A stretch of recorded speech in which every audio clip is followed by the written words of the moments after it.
Welcome to another edition of the Better Than I Found It podcast. I'm Mike McGraw, the men's golf coach at Baylor, and your host today.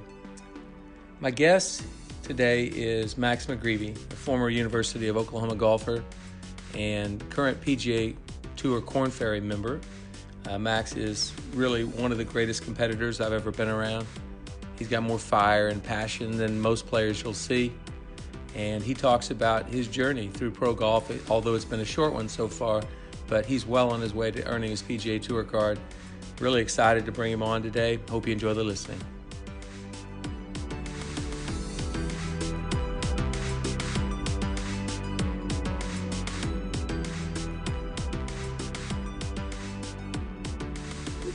So nice to welcome our guest today, Max McGreevy, my favorite Oklahoma Sooner.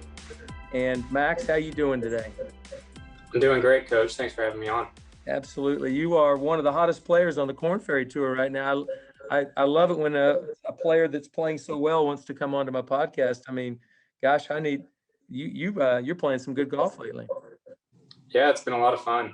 Just kind of put some good rounds together, and I think I've kind of built off that a little bit. And you know how it works. You play one good round or have one good 9 holes, and I think it can kind of just set you off on going on a little rant of good golf. So I think I remember how that felt. Right now, if I could just hit one good 7-iron, I think I'd be happy.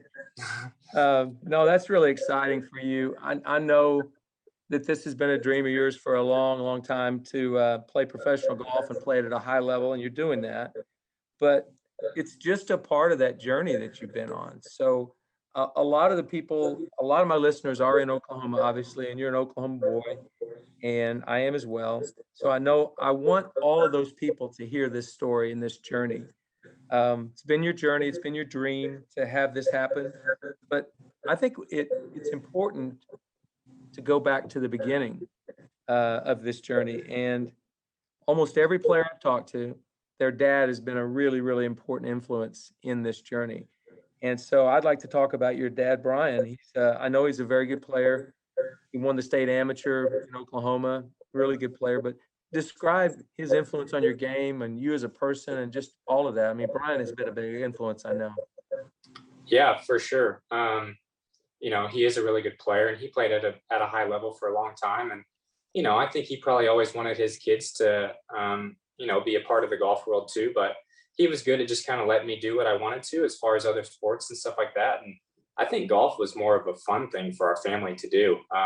Luckily we were members at a country club there at Twin Hills when I was young, and I was playing other sports, but my brother's 7 years older than me, and he was a pretty good golfer himself. And we just kind of go out to the golf course as a family, whether it be after school or on the weekend. And it was just kind of family time to spend. And I think we always loved it. I don't know if my dad thought that we would get that, into it, but I feel like that's how golf's got to start. I mean, you gotta have a love for the game as far as just having fun and enjoying it. And, it is a stressful sport. So when you get into it at such an early age, I think it makes it easy, just to kind of relax, through the years and have fun. And I think that was such a key part to, my growing up with my dad and, just being on the range and, him maybe giving me a couple lessons here or there. But, for the most part, it's just, he's out there watching me whack balls and have fun. And, I think that's where the love of the game, not only for my dad, but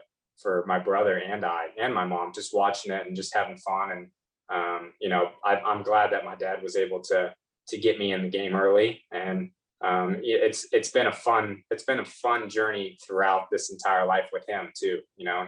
He's wanted me, not that he's wanted me to do this for a long time, but he wanted to do it when he was younger too. So he's living vicariously through me. And I think that's kind of shown just as the years have gone on from junior golf to amateur golf. And I think he kind of, relates back to some of his memories from those years and stuff like that. So it's been a lot of fun for him. And it was a lot of fun growing up in that atmosphere. Well, I applaud Brian for doing it that way. My dad did it the same way. All of the kids all 7 of our children in our family were started out in the game, and it was just fun at first. Didn't matter that he was the golf professional at a country club and all those kids should be expected to play and all of that. It was never that way. We always played for fun and enjoyed it. And And I think that's probably the reason you're playing today is he didn't force it on you. So that's great. I applaud your dad for that. Yeah. So he obviously is still competitive, and he wanted you eventually to become a good player. And when you took the game up seriously, that was probably pretty exciting for him. But, you know, I look at you and I see one of the most passionate players I've ever seen. I mean, you just have so much passion. So if I had 3 adjectives that described you, it would be passionate, number 1, emotional, number 2, and gritty, number 3. So passionate, emotional, and gritty. Are these accurate in your opinion? And would you add any others to that? No, I mean, I would say that's probably right on all 3 of those. I think that's my parents instilling a lot of that in me. We're a very competitive family, whether it be a board game or something like that growing up. That's just kind of how we are. And emotional was the entire McGreevy clan. I mean, all of us.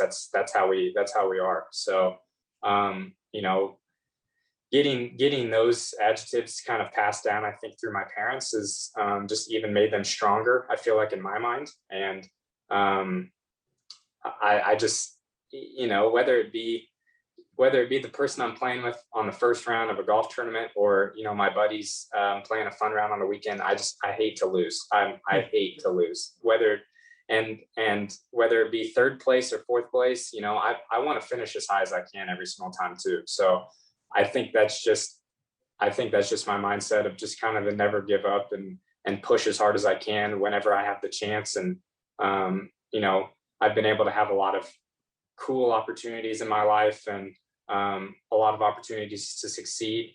And, you know, that's the passion and the grittiness that just pushes me to, you know, finish off a good round, or, you know, finish off, you know, the school year or different stuff like that. I mean, it was all instilled in me from a young age with my parents. And I think it's just kind of multiplied over the years of, you know, just that toughness that I am gonna, you know, get everything I can out of every part of my life, I feel like. And, you know, I hope I can continue to do that.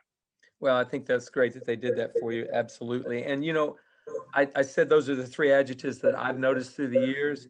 The basically 2 of those 3, that would be passionate and gritty. I saw the very first day I saw you compete, you were a sophomore in high school, and I don't know why I hadn't seen you play before then, but it just hadn't. And it was down at Oak Tree Country Club, your regional.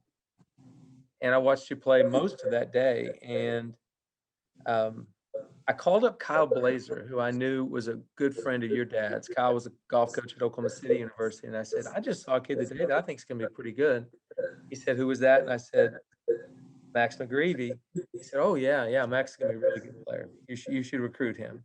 So about an hour later, I got a call from Max McGreevy. You remember what you said on that phone call? I remember saying that it was my birthday that day. I think I turned 16, and you know, it was just one of the coolest birthday presents I've ever gotten for, you know, you, Coach McGraw, to come out and watch me play. And just, I couldn't have asked for anything better that day. And just so much fun being able to kind of do all that in front of you. So yeah, that was a neat day. I do remember one thing. You hit it over the green on the 11th hole, a little dogleg left, par 4. Pin was back, and it was over the green in a bad collection area, and it was dormant Bermuda. And I thought, this could be a chili dip or a skull, but it's nothing in between. I think you hit it to about an inch, tapped it in, and went on to the next tee.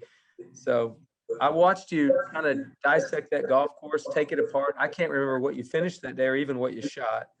But I did look at it and I go, okay, that's somebody we should recruit. You know, we definitely should recruit him. So time went by and I saw you at a few more events. And then eventually we set up for you to take an unofficial visit to Stillwater. So had you been to Carson Creek before that? I think I came to watch maybe the national championship there or something like that early on. But yeah, I think that was it. Just maybe been there for a day or something like that. Okay, well, I just plan to show you around Carson Creek, our facilities, team practice areas, and then go out on the golf course. And what happened when you and I went out on the golf course in a golf cart, and we were out by the 5th green. And I got to tell you, what happened on that to the side of that 5th green, I've never had happen in a recruiting situation ever. So I'm gonna describe what I noticed, and then let you kind of tell me how you were feeling or what was going through your mind at the time. But we Right. pulled up to the 5th green. I was going to take you over and show you how undulating that green was. I mean, it was like they buried an elephant right in the middle. And so I stopped the cart, set the cart brake, and I looked to the right, and your head was down, and you were crying. And I go, oh my goodness, what did I say to offend this kid? I really messed up. This is not good recruiting when you make the player cry on the visit. And I looked at you and I said, Max, did I say something? I'm really sorry. What happened? And it took you a minute to gather yourself, but can you describe that for me? Because what you said there it was probably one of the greatest moments in my recruiting career, if you will. Go ahead. Yeah, I just, I mean, that's what I've dreamed of my entire life, is, having this opportunity to sit here in front of you and, just even have the chance that you would even look at me to play at Oklahoma State University, and play for such a prestigious program that I've looked up to since I was, even could remember golf, you know what I mean? So to be sitting there in that spot, it felt like everything that I had done up to that point had been worth it. And, even if it didn't work out and you didn't recruit me, I still got to this point, and I was just extremely, grateful and just thankful that I had put in the hard work to get there. Well, I hope I get to have that reaction out of a recruit again one day, because that was amazing. And I've always appreciated that. And in my book, Better Than I Found It, I wrote that story, and I hope I did it justice, because I was overwhelmed, overcome with kind of emotionality at the time. I still get a little choked up thinking about it today, because to me, in that very moment, was a young man who still had dreams ahead of him, obviously, but this was one of his dreams in this journey, was to get to at your time, it was Oklahoma State. We had one of the best teams in the country. Right. And for you to get up there and be able to sit down and then have that emotion overwhelm you at the moment, it was pretty special.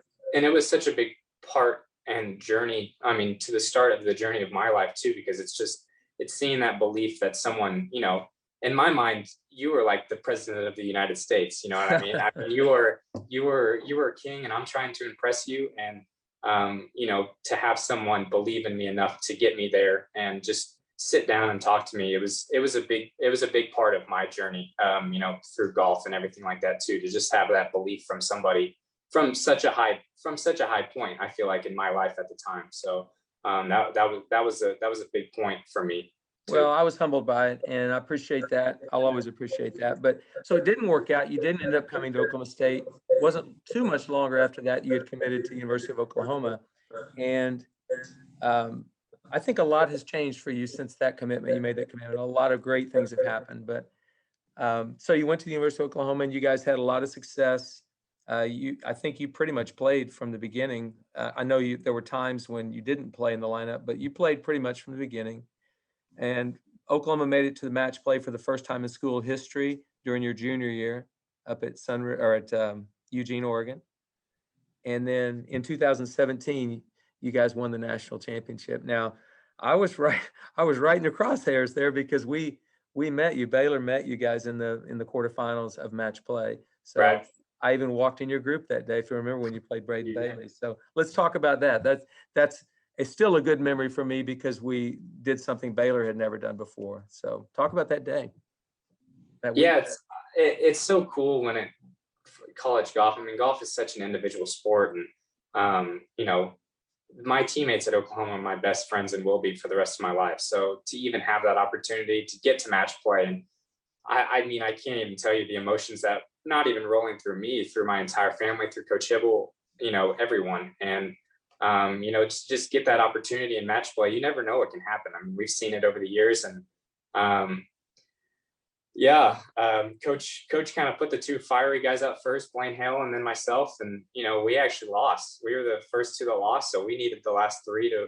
Braden Bailey hammered me that day. I'm pretty sure he played really good, and we needed the last three. I'm pretty sure that we almost had to flip them all too. I mean, you guys almost had them all. The entire day long. I think we were up in all 5 matches through 11 and up in 4 matches through 14. So, I mean, we had the match. You guys flipped them at the end. And of course, the playoff between Matthew Perrine and Brad Dahlke was pretty epic. So, Yeah. but that was only the quarterfinals. So you guys got through us, pretty emotional match. You still had to go on to win a tournament. Right. And those are, that the match against Baylor, that playoff, all of us, kind of holding our breath, when Matthew and Brad were playing that playoff. And then, we got Illinois and we're playing in Chicago. So all of their just outside of Chicago. So all of their fans are out there watching. And, my memory is not great, honestly, when it goes back to golf memories. And I can picture those matches and those, circumstances so vividly in my mind. And, playing Oregon, the final match, and we played so good. And I think we had them from the start. And, just to share those emotions with my team. And, my senior year, it was the last day that I was going to be an amateur. You know what I mean?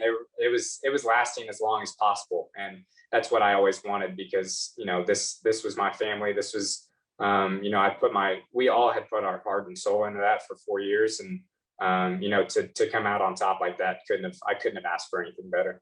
Well, and the truth is, there's a lot of teams that put their heart and soul into it and lose and don't make it to the championship, don't make it to match play. So right. When it's like an incredible blessing and icing on the cake when it actually does happen. Definitely. So that was a great way to end your career. Before we leave OU, before we leave your career, I need to talk to you a little bit about Ryan Hybl. First of all, he whipped me in recruiting to get you to begin with. So he obviously saw some things, and he and I have talked about that a lot, of the things he saw in you that maybe I missed a little bit, and I was too late in finding that out. But so I've always really, really respected the job that Ryan has done. I respected him as a coach, as a person. It's been an incredible rebuild at OU for sure. But so I am interested and intrigued by sort of his coaching style. And so I want to know some of the things you learned from Coach Hybl, and maybe some of the things that characteristics and different things about him that, just describe his coaching style for me. Yeah, it's funny I've always, liked maybe a little bit more accountability when it comes to, coaches and stuff like that. I like, not that I like them to be too hard on me, but, I don't want it to be, just an easy, 4 years of college. I'm there to get better. I wanted to play professional golf from my freshman year. So, and he knew that too. So he's in there, trying to make me better as well. But, and it's funny with Coach Hybl, I felt like it wasn't a lot of the things that he said. It was more of his mannerisms and stuff like that. He really, he doesn't talk a whole lot. I feel like, but he's an emotional person too. And you can feel that, whether we're, talking as a team or he's talking to me through the recruiting process, I can feel how much he wants it, how much he wants, a victory that year, or how badly he wants me to be on the team and stuff like that. And I felt like I took more from the things that he wasn't saying and just how passionate he was. And I think that kind of led into my passion a little bit too, is, I saw Coach Hybl was a good player himself too. And, he struggled with some injuries and whatnot, but he had a lot of knowledge that, to be honest, I really didn't even know he had when I first, committed to go there. And, I was lucky to find out about most of that after I'd gotten there. And, a lot of coaches can help out on the physical side as far as your swing or, chipping, putting, as far as that. Coach Hybl was all mental to me, all mental. And as far as much as I needed some mental help. I was still young, got very emotional on the golf course, and it was my detriment a lot. But he was able to harness that, I feel like, and get the right thoughts rolling through my mind, I feel like, as far as, talking me through some bad choices I made on the golf course or something like that, it got me thinking in a different direction, I feel like. And I was able to harness that passion into not being a detriment to me, but, going the other way. And just being that firepower that I needed for, each week type of thing. So Coach Hybl got, if he didn't get all of it out of me, he got most everything out of my game, I feel like. And that's, I think, what he's done as I've seen these guys go through year in and year out. And I remember some of these guys coming in when I was a senior and they're a freshman, and, you know, I see Garrett Weeband and Quade Cummings. I mean, I grew up playing against Quade, and I know Quade, and he's a good buddy. And it's like, you know, he was a little dumb on the golf course and needed his work. And, you know, he's been there for 6 years. So hopefully coach could get quite a bit through his skull, but, and he has. And just to watch these kids grow up to, you know, be such successful golfers. And, you know, now when I play with them, I've played professional golf for 4 years now. They almost seem like professionals to me. You know what I mean? And I think that's just something coach instills in our minds as the years go on, whether it be each week or each month. It's just, he puts that little grain of salt in our mind that just continues to grow and get better and bigger. And I think it just shows, you know, some of these players that have gone through the OU team so far, and he's just been able to harness that little grain of salt and get them to believe in what they could be. You know what I mean? And it's cool to see some of these guys that have started to play so well. Yeah, that's all good stuff. I think you're right about that. I think it's some of the things I've observed. Thanks for the insight there to Coach Hibble a little bit. It doesn't surprise me. He's a really, really passionate guy. And Coach Holder and I recruited him to Oklahoma State like there was no business, and tried to hire him as an assistant coach at one time. So he's obviously somebody we respect a great deal. So you finished, you guys win the national championship. You literally turned pro right away. You know, you've played a little bit of everywhere. You've played the Canadian Tour, where you played pretty well and got some status. And then you are obviously on the Korn Ferry Tour now, but in between you had a stint of a year of playing golf in China, and you were talked into that by an OU golfer, Charlie Saxon, who had gone over there. Tell me about the decision to go over there, and how valuable was that in what you're doing now? Yeah, it was tough. I mean, being from Oklahoma, I'm a big homebody. I like being around my people. It's just kind of how I am. I mean, I didn't get very far away from school, you know, from where I grew up in Edmond. So when Charlie told me to go over to China, I was like, you're insane. Like, I'm not going to go over there. And, you know, it took me a while. The end of 2018 was tough. And, you know, after losing your status on the web.com or the Korn Ferry, it hurts, you know, it stings. You finally get that dream to get that, and then you lose it, and it's making you go halfway across the world type of thing. But, you know, I think finally I just was like, I got to man up and do this. And, you know, I don't think I expected to get as much out of it as I did. And, you know, you go over there, and I mean, China is a whole different world. And, you know, I think the first couple of times I was over there for 3-week stretches. And luckily I had a former teammate, Luke Kwan, who was staying with me every single week over there. But, you know, you grow so much from learning how to, I mean, I learned how to travel in Canada, but you really have to learn how to travel in China as far as language barriers and stuff like that. And things are going to get in the way. There's going to be problems. And I think that was a year that just, it made me grow, not only as a golfer, but just as a man, as a human, where, you know, there was instances where I had to get through I went to the hospital for 1 week in Beijing, or, you know, getting on, you know, random trains that I don't even know what cities they're going to in China. And, you know, I think all of those circumstances just led me to, I don't know, just realize how blessed I am to play professional golf, but, you know, just to realize how cool the journey is and the places that it has been able to take me. And I think I grew so much in that year. And week in and week out over there, I think it helped that I played really good golf, but, you know, I think it was another one of those things. I take everything as a challenge, and I took China as a challenge to grow as a golfer, to grow as a man.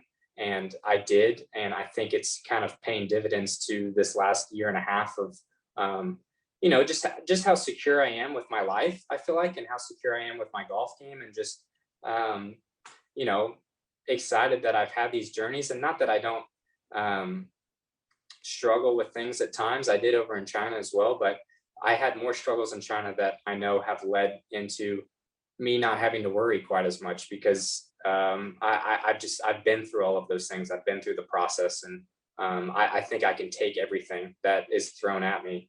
And China was just one of those big hurdles that was thrown at me, and I think I conquered it pretty well. And it's really paid off.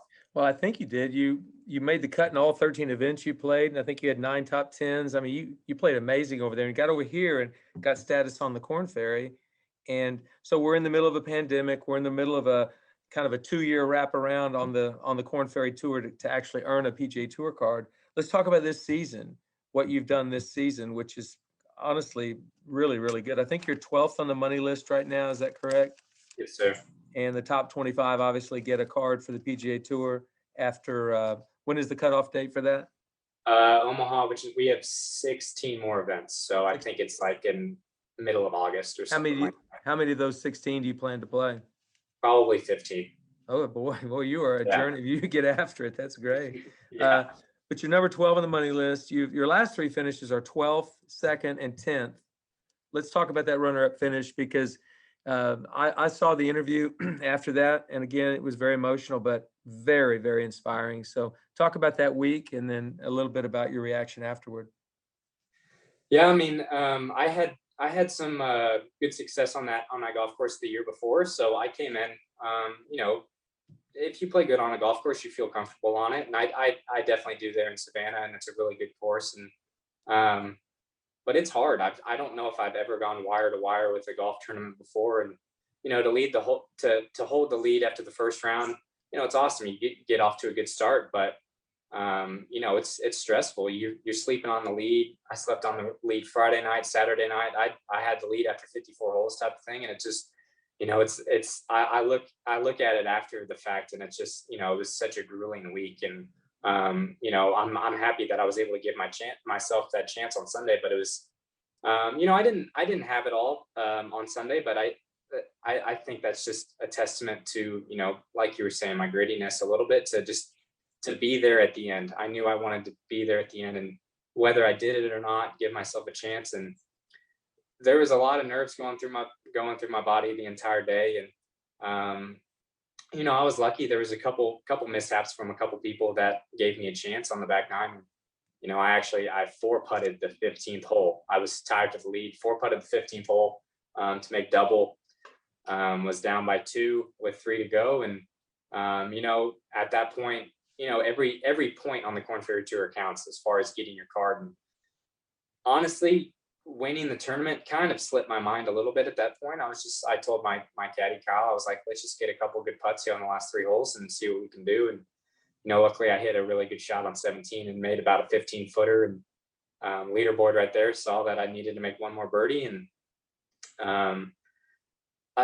I've tried to explain it to my parents after the fact now, and you know, that's what we play for, those circumstances like that. You know, like you're talking about, I'm growing up with my dad, and I've got an 8-footer to get into a playoff type of thing.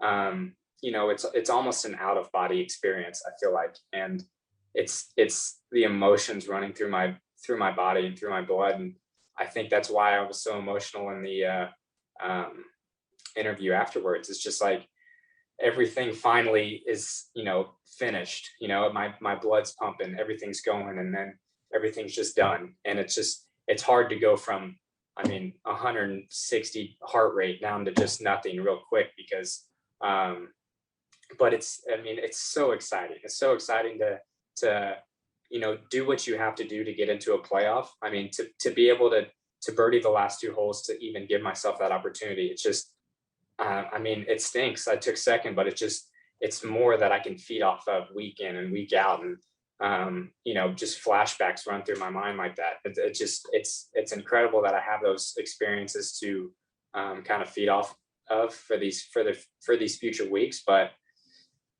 yeah, those emotions just hit afterwards. I think I would have been close to maybe locking up my tour card if I would have won. And you know, that's fine. I can go win again, you know, one of these next couple of weeks type of thing. But I want it so bad. I want to succeed at every level. And I think I've done well at you know, succeeding at most levels that I've been at. And, you know, like I've talked with you in the past and Coach Hibble and whatnot, I always see myself as underrated, and I might not be. You know, I'm 12th on the money list now after a year and a half worth of golf, and you know, that's a lot to be proud of. But I still feel like maybe I'm a little underrated out there on the Korn Ferry Tour, and maybe I shouldn't be that high. And that's just me wanting to prove people wrong and continue to do that. And I will. I'll keep working hard and make sure that people respect me.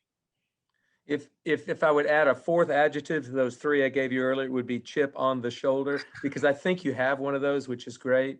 And I think Coach Hibble did an amazing job while you were in college of playing on that. And he kept you moving forward all the time with that. And yeah, I'd still say people are gonna underrate you a little bit, but it won't be for long. You're gonna play the PGA Tour. I know it's a foregone conclusion. If you stay healthy, I know you're gonna stay motivated. Your talent's there. You keep on working toward that, it's gonna happen. But along those lines, so you are an established professional and you're playing well and you're building and growing and increasing your resume as you go up. What do you think at this point are your greatest strengths? And we may have already mentioned a couple of them, but also what are the things you're continuing to work on that you know need improving? As far as improving, I still think I play a little young at times. About to turn 26 now, which is, I'm getting older, but you know, I think at times I still almost play like I was back in high school and stuff like that. And it's good because I am a little aggressive at times, which can work. I mean, it can definitely work to your advantage, but it's definitely worked to my disadvantage a lot in the past. And I think one thing that I need to realize is, you know, day in and day out, I think I need to realize what game I have that day.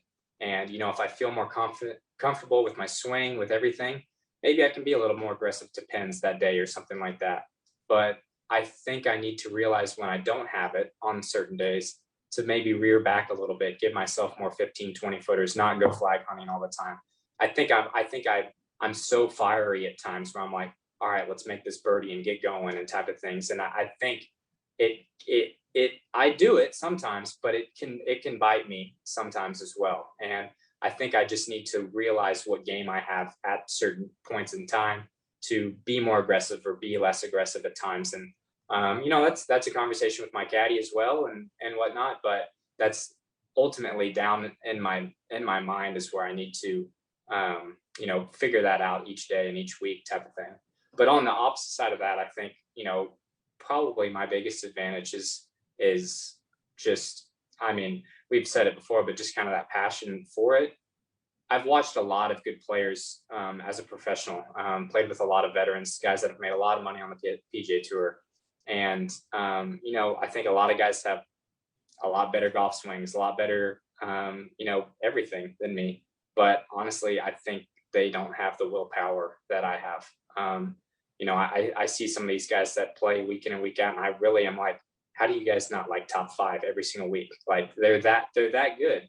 And you know, I think I have a way about myself of willing the ball in the hole at times. And maybe that's not something you want to rely on all the time, but I think over the years, you know, it's just like watching Tiger back when I was young.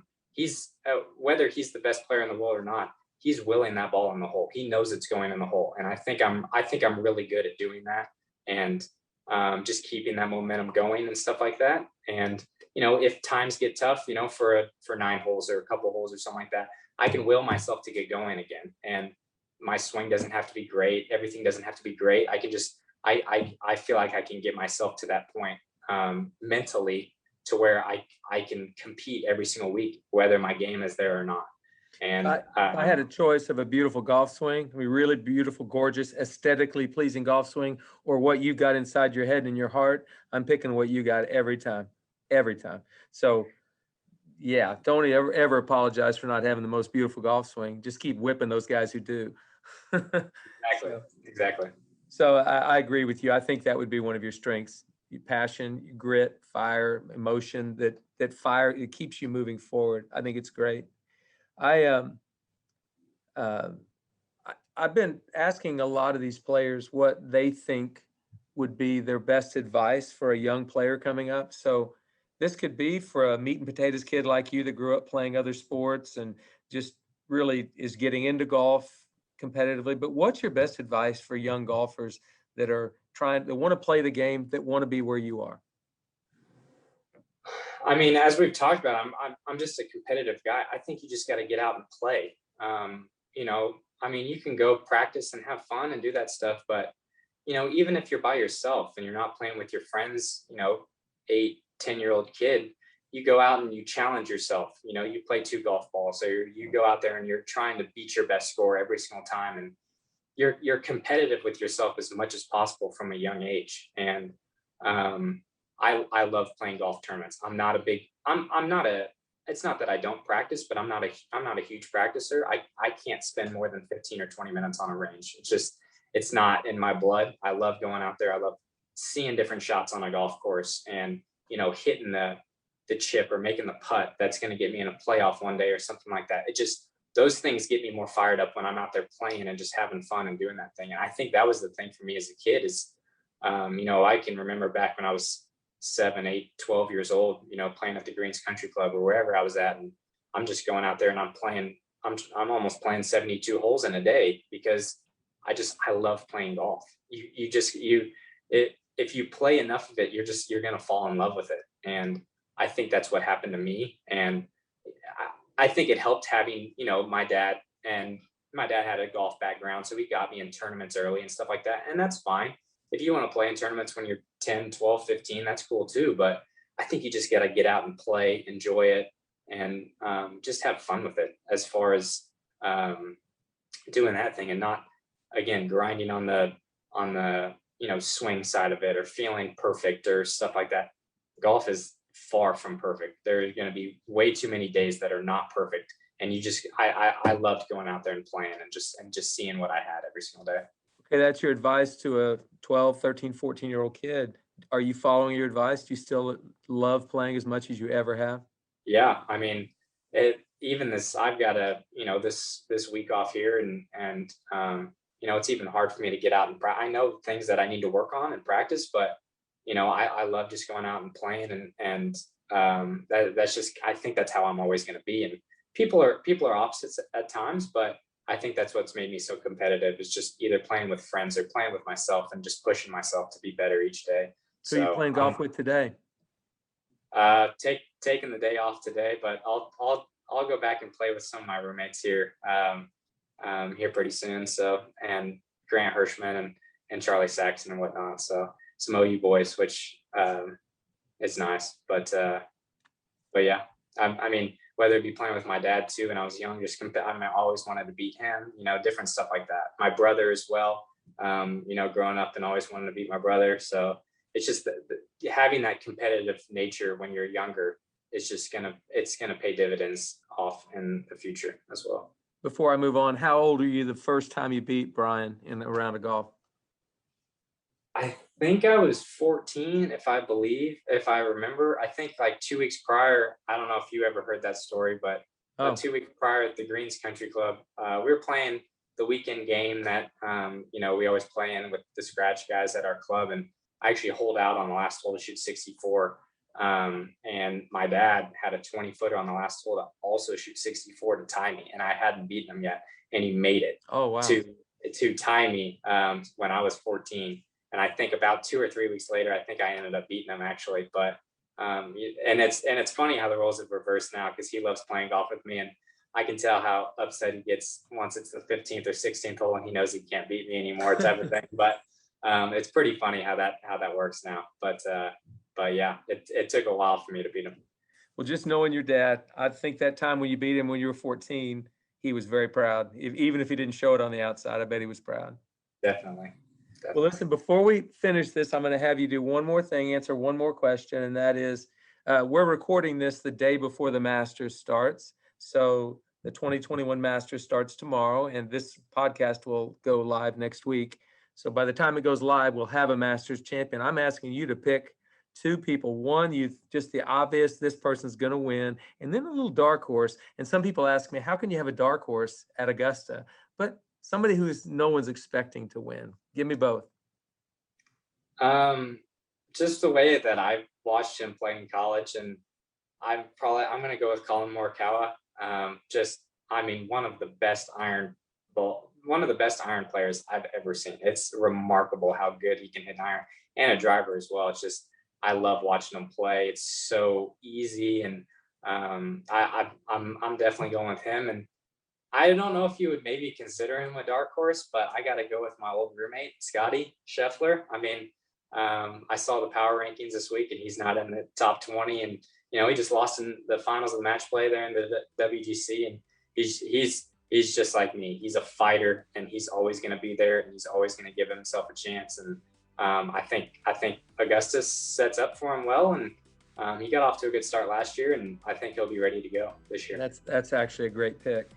Okay, so here's what I want to do. I'm gonna make a deal with you. First of all, thank you for coming onto the podcast today. You've given some great insight. I loved what you said about Coach Hibble. I love just talking about what makes you tick as a player and as a human. That's been very good to get to know. But I want you to make me a promise that the week after you get that PGA Tour card, that we can do this again, and we can really have a nice blast and a party talking about how, because that will be finally the dream finally come to fruition, because I know it's happening. I would love to. I'll talk to you whenever you want, Coach. That sounds great. Well, thanks again, Max. Have a great play well next week and continue playing well on tour. I appreciate it. Thank you so much. All right, we'll see you.